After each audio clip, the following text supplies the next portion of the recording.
Hello guys, ഇന്ന് 9/8/2025. എന്താ പ്രത്യേകത? ഇന്ന് ലാലേട്ടൻ വരും. എവിടെ? ബിഗ് ബോസിൽ. അതെ ഗൈസ്, ബിഗ് ബോസ് സീസൺ 7 കുറിച്ച് പറയാനാണ് ഞാൻ വന്നിരിക്കുന്നത്. ഈ സീസണിലെ സെലക്ഷൻ തന്നെ വലിയൊരു ഫ്ലോപ്പായിട്ടാണ് എനിക്ക് തോന്നുന്നത്.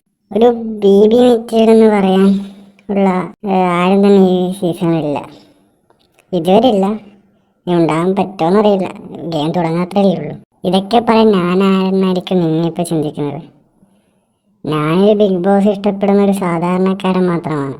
ഞാൻ ബിഗ് ബോസ് കാണാൻ തുടങ്ങിയത് 2022 അങ്ങനെ പറഞ്ഞാൽ നിങ്ങൾക്ക് മനസ്സിലാവുന്നില്ല. പറയുകയാണെങ്കിൽ റോബിൻ്റെ സീസൺ മുതലാണ് ഞാൻ കാണാൻ തുടങ്ങിയത്. അത് സീസൺ 4 മുതലാണ് ഞാൻ ബിഗ് ബോസിനെ കുറിച്ച് അറിയുന്നതും കാണാൻ തുടങ്ങിയത്. ആ സീസൺ നോക്കുകയാണെങ്കിൽ ഇതുവരെയുടെ സീസണിൽ ഏറ്റവും ബെസ്റ്റ് സീസൺ എന്ന് പറയാൻ പറ്റും. എനിക്ക് ഫേവറേറ്റ് തോന്നിയത് റോബിൻ ബ്ലസ്ലിയാണ്. ഇവരുടെ ഗുഡ് ഗെയിമറായിരുന്നു. അതുമാത്രം കുറേ പ്ലേയേഴ്സ് ഇനിയുണ്ട്, നല്ല നല്ല പിള്ളേർ കളിച്ച പ്ലെയേഴ്സ് ഇനിയുണ്ട്. ഈ സീസൺ 5 വന്നാൽ ഇതും നല്ലൊരു സീസൺ തന്നെയായിരുന്നു. എന്തുകൊണ്ടും മാരാരസം തന്നെയായിരുന്നു ഈ സീസൺ. ഈ സീസണിൽ ഏറ്റവും നല്ല രീതിയിൽ ഗെയിം കളിച്ചത് എനിക്ക് തോന്നിയത് അഖിൽ മാരാറും വിഷ്ണു ജോഷുമാണ്. അതിൽ അഖിൽ മാരാ കപ്പ് നോക്കിയിട്ടുമുണ്ട്. ഈ സീസൺ 6 കാര്യത്തേക്ക് വന്നാൽ ഇവിടെ വളരെ നല്ലതെന്ന് പറയാനും പറ്റില്ല, എന്നാൽ അത്ര മോശമല്ല. ജിൻ്റെ തന്നെയായിരുന്നു ഇതിലും എൻ്റെ ഫേവറേറ്റ്.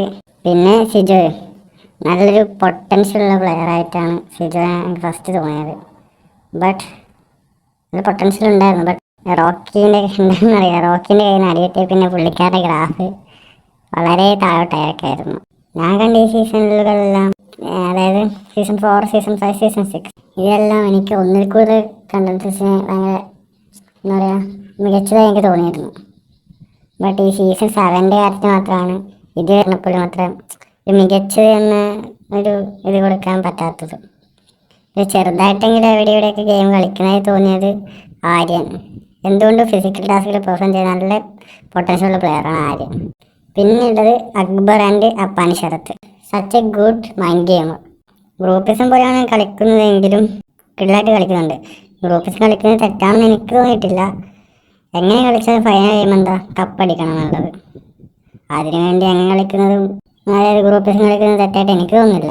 പിന്നെ ഈ സീസണിൽ 2 പ്രത്യേകത എനിക്ക് തോന്നിയത്, ഒന്ന് ഏതായാലും ഇതുവരെ ഉണ്ടായിരുന്ന സീസണിലല്ല, അതായത് സീസൺ 1-23 കാര്യമൊക്കെ അറിയില്ല. സീസൺ 4 മുതൽ 6 വരെയുള്ള സീസണെല്ലാം വിഷുവിൻ്റെ ടൈമിലാണ് ഉണ്ടായത്. ബട്ട് ഈ സീസൺ മാത്രം ഓണം ടൈമിൽ കുറച്ച് ലേറ്റായി പോയി. ഓണത്തിന് വേണ്ടിയിട്ട് മാറ്റി വെച്ച പോലെയാണ് എനിക്ക് തോന്നിയത്. പിന്നെ രണ്ടാമത്തെ പ്രത്യേകത എന്ന് വെച്ചാൽ ഇതുവരെ സീസണിലെല്ലാം ഒറ്റക്കളിക്ക് പറഞ്ഞിട്ടായിരുന്നു എല്ലാവരും ബിഗ് ബോസ് കയറ്റി അയച്ചത്. ബട്ട് ഇതിൽ മാത്രം ആദില ആൻഡ് നോറ ഇവർ രണ്ടാളും ഒരു പ്ലെയറായിട്ടാണ് കൺസിഡർ ചെയ്യുന്നത്. പിന്നെ ഇതൊരു മറ്റ് പ്ലെയേഴ്സ് കണ്ടൻസൻസിന് 2v1 എന്നൊരു കോമ്പറ്റീഷൻ ആയിരിക്കും. ബട്ട് ഇതുവരെ ഇവർ രണ്ടാളും ഒരാൾ കളിക്കുന്ന എത്ര പോലെ എഫേർട്ട് ഇട്ട് ഞാൻ കണ്ടിട്ടില്ല ഇതുവരെ ആയിട്ടും. ശരിയാണ്, എല്ലാവരോടും നല്ല രീതിയിൽ മിങ്കിൾ ചെയ്യുന്നുണ്ട്, സംസാരിക്കുന്നുണ്ട്, ബിഹേവ് ചെയ്യുന്നുണ്ട്. ബട്ട് അത് മാത്രം പോരല്ലോ, ഗെയിം കളിക്കണ്ടേ.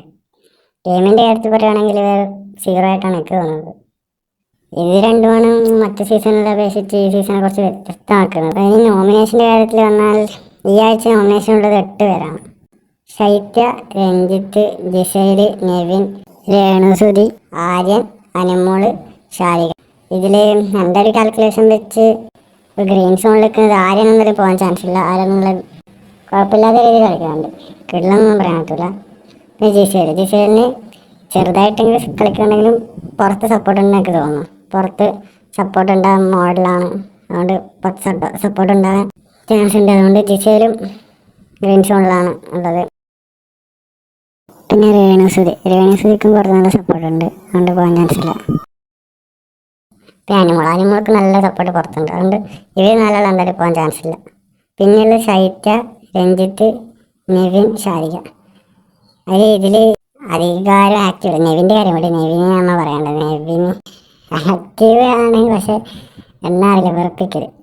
ബാക്കി 3 ആക്റ്റീവ് അല്ലാതെ പോലെ തോന്നും. പിന്നെ കൂടുതൽ ചാൻസ് എനിക്ക് തോന്നുന്നത് രഞ്ജിത്തും ശാരികയ്ക്കാണ്. അതിൽ രഞ്ജിത്ത് പോകാനാണ് ചാൻസ് തോന്നുന്നത്. പുള്ളി ഒട്ടും ആക്റ്റീവ് അല്ല, അവിടെ പുള്ളി ഉണ്ടെന്ന് പോലെ തോന്നില്ല.